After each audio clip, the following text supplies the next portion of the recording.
We didn't elect a monarch or king. Well, you notice that he didn't specifically say what exactly he was objecting to. I'm not going to apologize for trying to do something while they're doing nothing. Even if he gets sued. You know, the suit is a stunt.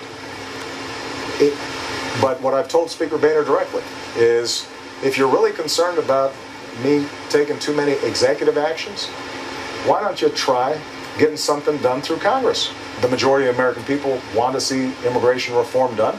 We had a bipartisan bill through the Senate, and you're going to squawk if I try to fix some parts of it administratively that are within my authority while you are not doing anything? You mentioned immigration. There's a humanitarian crisis on the border. That from ABC interview that aired last Thursday, George Stephanopoulos. There's this tweet from Karen who says, "It is only executive overreach when the other side is doing it." Well, of course, there's clearly an element of partisanship here, and it's difficult to separate that out. Here's what I'll say. I think President Obama has a good case. The case he's making to George Stephanopoulos is a good one. What he's done domestically, it's very hard to challenge. You can certainly disagree with it. You might not like the Affordable Care Act. You might not like decisions about immigration. He almost certainly has the power to make these decisions, though.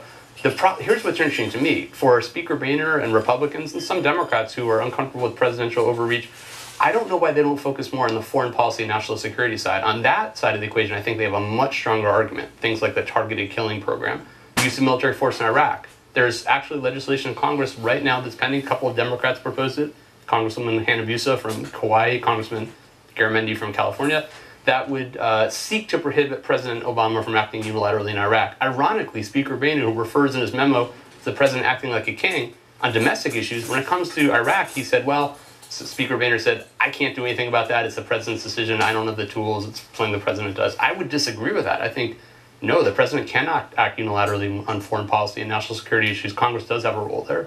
Our guest is a graduate of Brandeis University, earned his law degree from Harvard Law School, is the author of Emergency Presidential Power and the Rule of Law. He teaches government at American University here in Washington, D.C. Let me ask you about the other major case from the Supreme Court this week. And this is a tweet from Senator Mitch McConnell's press office saying that the recess appointment case, where the administration has a tendency to abide by the laws that it likes and disregard those that it doesn't.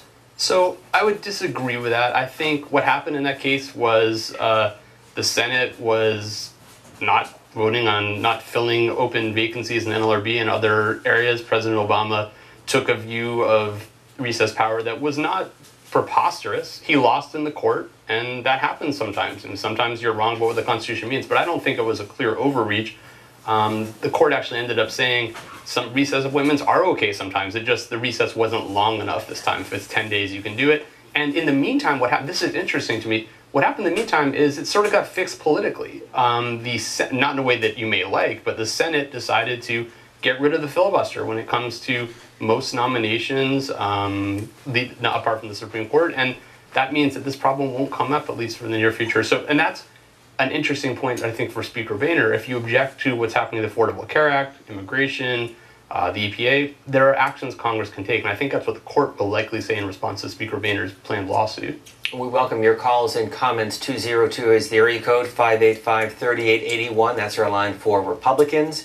And 202-585-3880 for Democrats. Send us a tweet at C-SPAN WJ or send us an email, journal@cspan.org.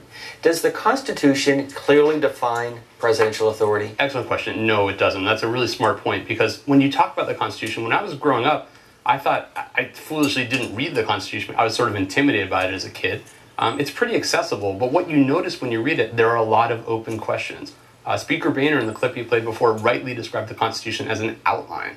The drafters of the Constitution consciously chose to draft a short document that provides the general outlines of government, and they are filled in by practice, often by what the president does, by what Congress does, by interaction between the two branches. That's what the court said in the Canning decision, actually. They decided that the recess power had been shaped by historical practice, the President and Congress itself, and that's often the case. That doesn't mean the President and Congress can do whatever they want. There are limits, but there are certainly a lot of ambiguities, and a lot of the way it's worked out is simply by, as Speaker Boehner rightly said, each branch asserting its institutional responsibility or institutional authority, which I hope Congress will do when it comes to foreign policy and national security. In that area, I think Congress has been way too deferential. Let's get to your phone calls. Bert is joining us from Columbus, Georgia, Republican line. Good morning. Good morning. How y'all doing? Fine, thank you. How are you? Okay. Listen, the reason I'm calling is the Affordable Care Act. I've been trying to get on it since the fourth month of 2013, and the president keeps changing it. He keeps changing the law, and the law is the law of the land now. And how can he keep saying that he can not? You don't have. If you're a corporation, you don't have to abide by it. But if you're a private citizen, you do. So I just want to know why these are not standing in a court. When you go in front of a court, you can say, "Look, the president made a law, and he made certain things for this law to happen. But then when he gets a roadblock, he changes the law." To me, that would be a standing. I don't know. I'm not a lawyer. It's an excellent question, and your intuitive response, I think, makes a lot of sense. Here's the way the law works right now, which you can say is wrong, but the courts have recognized pretty broad presidential enforcement or prosecutorial discretion. What that means is the way when laws are passed, you hear in sort of a civics framework, you think Congress passes a law, the president enforces them. That sounds simple, it sounds straightforward. As Steve mentioned, it's not always so clear. Laws often give the president discretion. The courts have recognized very consistently that the president, in carrying out the laws and taking care of the laws that are faithfully executed, is not simply Congress's servant. The president gets to make decisions about how to prioritize things.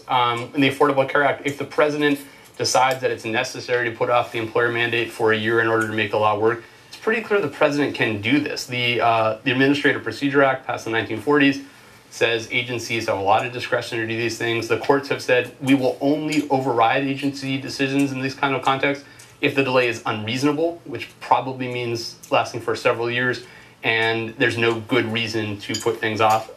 There's a lot of room for presidents to make decisions. That does not mean Congress is powerless. If Congress doesn't like what the president is doing in the Affordable Care Act, if it says, hey, you shouldn't be putting off the employer mandate, it can change the law. It can say you should prioritize this, or it can take other actions, cut off funding, or make it harder for the president to nominate people. Or, as you saw last couple of years, Congress has tried to force change in the Affordable Care Act through the debt ceiling or through government shutdown. Congress has a lot of tools at its disposal, and you're right. Your basic point, people can disagree about this, so it's a fair point. The way the law has worked is just, I think the judicial forum is not the best place to address this, which does not mean that it can't be addressed.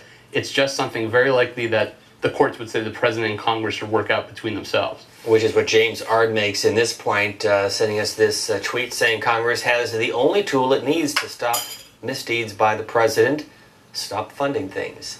Right. So it's a smart point. Justice Scalia basically said that, interestingly. Certainly no fan of liberals, no fan of President Obama in many of his decisions. There was a case called Windsor last year where there was a question about standing by Congress to defend a law, sort of a complicated area. Justice Scalia said in that case, even if the president decides not to enforce a law, it's still not something the court should weigh in on. It's a matter that should be left to the president and Congress. What Scalia said is Congress has many tools to compel enforcement, including power of the purse, even impeachment. The Congress can do all those things. And I think when matters of constitutional interpretation are not worked out only in the courts, I'm a lawyer by background. My bias is kind of for the courts to be involved. I'd be interested to see what happens with this lawsuit, but the reality is the courts are not the only ones that interpret the Constitution. They're not the only ones that define power of the government. Congress plays a role. The president plays a role. The public plays a role as well. If people get upset enough about these things, like the last caller who said, I don't like that the president is giving more room to corporations. If people get upset about this, that can force change as well. So it's a very fluid and dynamic process. There aren't clear answers, and Congress really does have a lot of ability to take actions. Our guest is Chris Edelson of American University as we look at the authority of the president and the rule of law. His book, Presidential Power and the Rule of Law. Levon is joining us from Philadelphia. Good morning, Independent Line. Go ahead, you're on the air. Hello? Yes, please turn your volume down and go ahead with your question. Yes, my question is on the lawsuit concerning the President of the United States. And I like to say that I'm a Democratic advocate out of Philadelphia, Pennsylvania, and I would like to know why the Democratic Party won't stand up and have the people of the United States to see and understand that Congress took an oath when they all went into office to represent the people of the United States and protect them from any bodily harm that may come to them. Congress has misused appropriation funds on the shutdown. They misuse funds in these investigations they have. Now, any elected official on a local level, a state level, if they misuse public funds, they are prosecuted. Congress has misused public funds since President Obama been in office. And the most important thing is that how many governors you know in 12 different states have the same agenda. They have the same agenda of cutting education. They have the same agenda of cutting food stamps. They have the same agenda of cutting federally funded emergency funding for those that's unemployed. And those people paid money into the unemployment system in order to be able to get it. And so your question, Levon? My question is that why don't the Democratic Party and the Justice Department file a suit against the GOP for misuse of appropriation funds, taxpayers' funds, like they're trying to do to the president?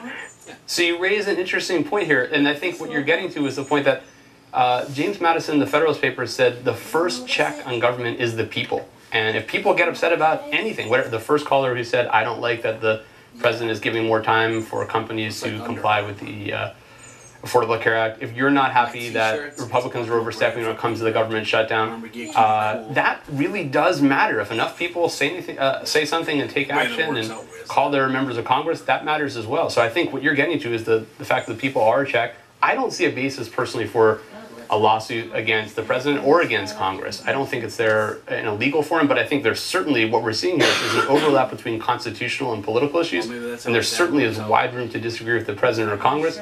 The president can take actions, Congress can as well, and the people can too. And I think you should make your point, and you should go to your member of Congress and go to your legislator and contact the president, and that's certainly an important part of the process too. Another follow-up. What is an executive order, writes this caller? When were they created for a president to use, and what are the checks and balances on them? Excellent question on all these things. So executive orders are not expressly mentioned in the Constitution, but the president does have the executive power. The executive power is vested in the president of the United States. And as I said before, the Constitution is also often worked out based on practice. Since the beginning of the nation, George Washington, presidents have issued executive orders, proclamations, other forms of unilateral action. It's been recognized as a way for the president to exercise the executive power. It is not, though, as the caller's writers rightly suggest, it's not an unlimited power. An executive order has the force of law only if it can be linked to some authority under the Constitution or under statute. I'll give you an example. President Roosevelt in 1942 issued Executive Order 9066. That's a really infamous executive order that led to the detention of Japanese Americans without trial in internment camps during World War II. That was an executive order. I would argue is an unconstitutional executive order. Unfortunately, Congress and the courts did not do their role in limiting it. Other executive orders, though, like, for instance, President Lincoln's issuing the Emancipation Proclamation, January 1863, that's an Emancipation Proclamation that I think could be an executive order that was justified actually by congressional action. Congress had passed some statutes in 1862 that gave the president authority to seize property from the South. Unfortunately, this is a grotesque reality of American history. African Americans were seen as property at the time, and I think the Emancipation Proclamation was tied to that statutory authority. So the short answer is, whenever the president takes any action, executive order, directive, deferring deportation for people brought to the United States as young people, it has to be justified either by the Constitution or statute. That's the key limit on presidential power, and the way to enforce that usually is through Congress. In some extreme cases, it can be through the courts. From Peoria, Illinois, Vic is next. Thanks for waiting. Good morning with Chris Edelson of American University.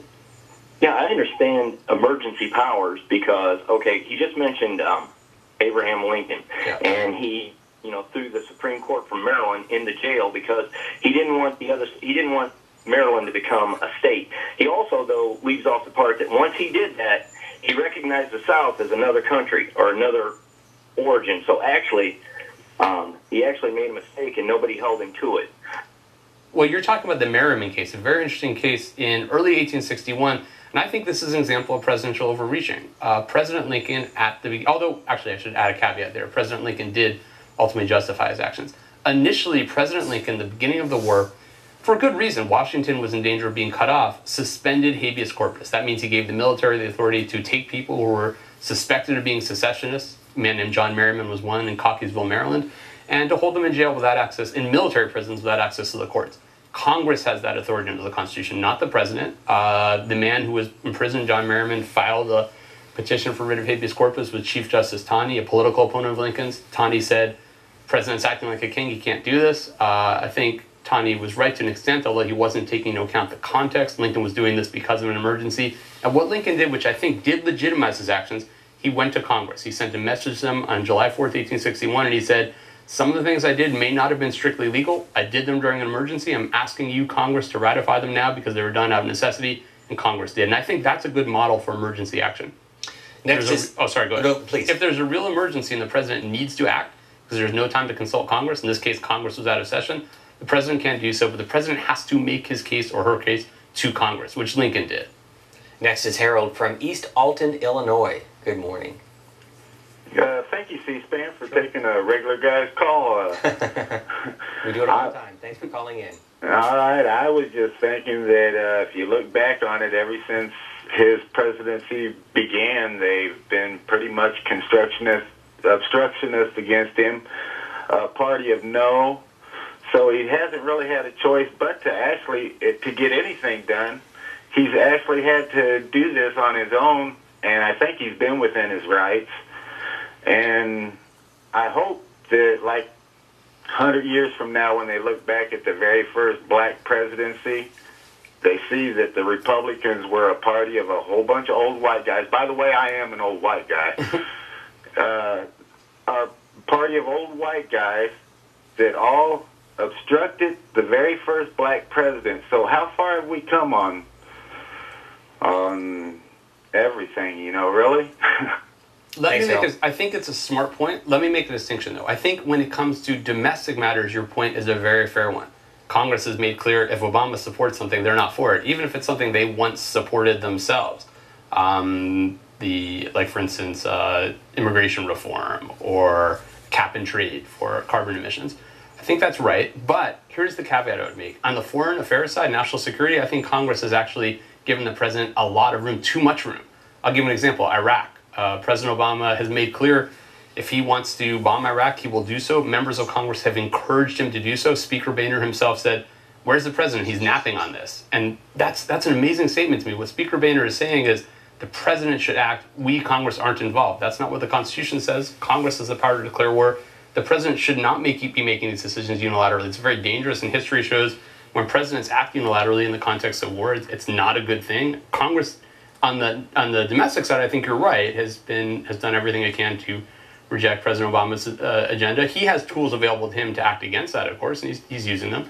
But on the foreign policy, national security side, the problem actually, I would say, is Congress is too deferential. From the Wall Street Journal, there is this on a break, a follow-up to the Supreme Court decision this past week, that unanimous ruling. What constitutes a recess where a president can fill vacancies without Senate approval led to that Supreme Court challenge. Estimated number of documented recess appointments by president. There were 72 by Ronald Reagan during the recess within the session of Congress, and there were 160 appointed between Congresses or sessions of Congress. That was during the Reagan administration. During the Bush administration, George Herbert Walker Bush, 37 appointments during recesses within the sessions of Congress, another 41 appointed between Congresses or sessions of Congress. From George W. Bush, 141 recess appointments during recesses within a session of Congress. Compare that to Barack Obama, 26 during that same time frame, and 6 appointed between Congresses or sessions of Congress. Again, you can get this chart online at WSJ.com. Chris Edelson, does this tell you the full story? I think some of it. What it tells you is, just like with executive orders, recess appointments have been done for a long time. It doesn't tell you when they're justified and when they're not. And the court, that's why the court addressed it in this case. And the reason this case is different than the Boehner case, as I mentioned before, a private company was affected here. The Noel Canning Company had clearly standing to sue because they were affected by the NLRB's decisions and the decisions made by these recess appointees. And the court said, Justice Breyer's opinion, very interesting opinion that looked at historical practice. The Constitution is not always clear. And he said, well, this is something presidents do. The Constitution gives some authority. How do we define it? Let's look at how it's worked between the branches. And his conclusion was, if there's a recess of more than 10 days, the president can make an appointment. Less than 10 days, the president can't. Several justices would have gone further and said the recess appointment power is much more limited. The House is in recess, technically, for the July 4th holiday, but they're meeting in pro forma sessions. We cover them here on C-SPAN. They'll be meeting on Monday. They last maybe 2 minutes. So that's a great point. That's part of the background here. So what was happening was basically the House was preventing the Senate from going into recess because the House would force the Senate to hold pro forma sessions. That would prevent President Obama from having a recess long enough to make the typical appointments. And so President Obama said his argument would be, I had to do this because the Senate, or really the House, was not allowing this. As I said, what happened though, ultimately, the court's decision is kind of facts passed the court by. In the meantime, there was a fix sorted out within Congress. The Senate decided we're simply going to change this. The reason that these appointments were being held up was because you couldn't get closure. You couldn't get 60 votes on a nominee. The Senate decided we're going to get rid of that for most appointments other than Supreme Court nominations. So it's basically been fixed by the Senate itself, and that's many of these conflicts can be fixed within the branches. I mentioned before, President Lincoln takes action, suspends habeas corpus, the court tries to weigh in, didn't have much effect, and then the Congress got involved and Congress ratified his actions. That's often the case. Next is Chris joining us from Orange, California. Good morning, Republican line. Good morning. Thanks for taking my call. Sure. I was wondering, if you increase minimum wage, a lot of people are afraid that it's going to increase the price of goods and services.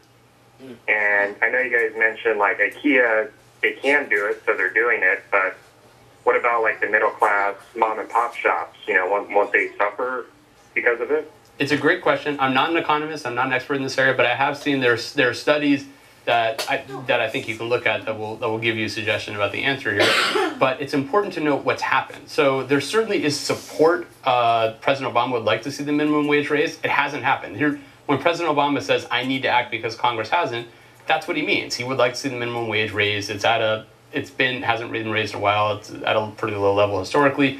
What he did, though, was he didn't raise the minimum wage for everyone. He raised the minimum wage through executive order for a narrow group of workers, federal contractors, to $10.10 an hour. And that's an action that he would justify under statute. There's a federal contracting law, the federal procurement law from 1949, that gives the president authority to take actions unilaterally that improve the efficiency or economy of federal contracting. President Obama, in his executive order, cited that law and said, I'm doing this because it's justified by statute. If Congress disagrees, it has a number of steps it could take. The simplest would be cut off funds. We don't want to pay these higher wages. It also could change the law and limit the president's discretion. But it's actually a pretty narrow and limited action. It does not apply to the entire country. Only applies to a small part of the federal workforce, federal contractors. And Chris Edelson, go back to your earlier point, one of our viewers saying if you read it closely, the Cannon case is not really adverse to the executive when it comes to executive orders. Yeah, I think that's right. There were a number of justices, Justice Scalia wrote a concurring opinion, who clearly wanted to limit executive power more in this area. Justice Breyer's opinion was narrower, and I think that's right. It does give the president room. I think where it leaves things is this will be sorted out largely between the president and Congress, and that's sort of the way the court left it. But I think that's right. I don't think it has a large negative impact on the executive, and certainly doesn't have an impact right now for President Obama because this won't come up again under the current Senate rules. There won't be the same problem with closure and with nominees being blocked by a minority vote. Lewis is joining us from Evansville, Indiana. Good morning. Hey, good morning, guys. Just wanted to share a couple thoughts with you. I'm 62 years old. I'm a Vietnam vet. And the thing they talk about the Iraqi war real quickly, I can understand why President Obama was being cautious of that because I was during that. I was in Vietnam when I was told to leave Vietnam. I was in Vietnam 1 year, 1 day, and next day I was on a plane back to the States.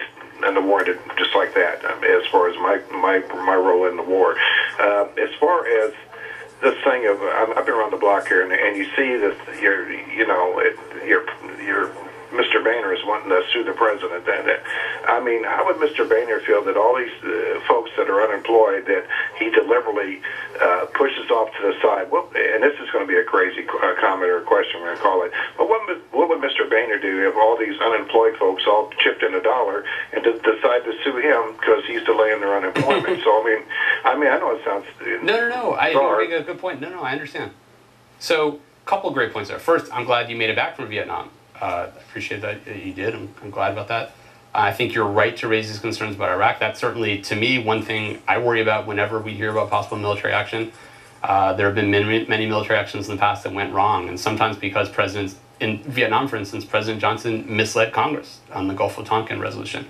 So I think you're right about that, and I think it is important to be careful, and that's why history shows us when presidents act alone, when presidents don't give good information to Congress, bad things happen. It's really important for Congress to play a role there. Congress should not be abdicating its responsibility on national security and the military. And I'm encouraged that, as I mentioned before, there is legislation in Congress right now that at least attempts to rein in the president in Iraq. So I think that's good. I think that is important. You mentioned about people being upset with Speaker Boehner, and I think I was laughing because, it's kind of funny.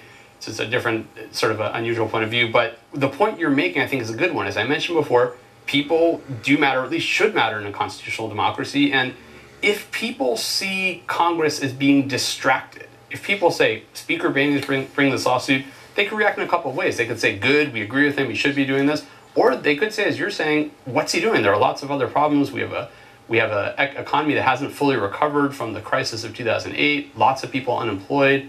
We have national security issues. We have what's going on in Iraq and Syria. Why isn't Congress getting involved in these issues? It's a smart point, and if that's the way people react, it will be a problem for Congress. Speaker Boehner is taking a risk here. I think he has a couple of things he's responding to. On the one hand, within his own party, there are plenty of people who are upset with President Obama and would like to see President Obama impeached.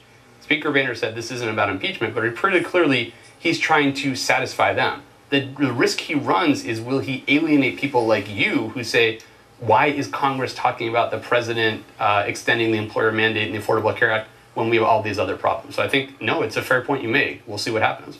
Let me conclude with this point, a history of executive orders, and as you can see from this chart, really a significant increase during the early part of the 20th century under the presidencies of Woodrow Wilson and William Howard Taft. During the Roosevelt administration, he was in office for 4,422 days.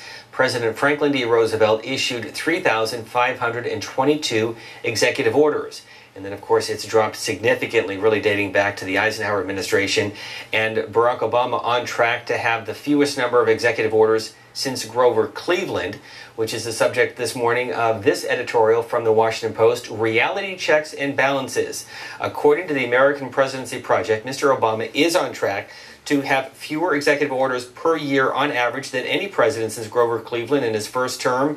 True, sheer numbers cannot tell the whole story. Some of Mr. Obama's actions have strained the bounds of executive discretion. These include ending deportation of illegal immigrants brought to the U.S. when they were children, modifying or delaying enforcement of several provisions of the Affordable Care Act during the rollout, and allowing banks to handle money from marijuana operations in Colorado and Washington, which have no state-level prohibition on the use of the drug. So is it the type of executive orders versus the number that you're talking about? It is the type. I agree that it's the numbers don't tell the whole story. I completely disagree with what the op-ed says about overreaching. He's not ending deportation for people brought here as young people. He's delaying it. It would change if a new president comes in. That would end. It's the decision about marijuana enforcement is a classic case of prosecutorial discretion. I don't think that's overstepping. Where I do think there's been overstepping is in the foreign policy, national security side, and that's where the numbers don't tell the tale. Even though President Obama may not have issued many executive orders, some of the actions he's taken in national security, signing statement in the context of the prisoner release from Guantanamo, the prisoner transfer, targeted killing of U.S. citizens, use of military force, those are very troubling. So it's right, the numbers don't tell the whole story. I think the real focus, though, should be on the national security, foreign policy side. That's where the problems lie for this administration. The book is titled Emergency Presidential Power and the Rule of Law. Chris Edelson, a professor at American University here in Washington, D.C. Thank you very much for being with us. Oh, thank you. I appreciate it. Thanks for the calls.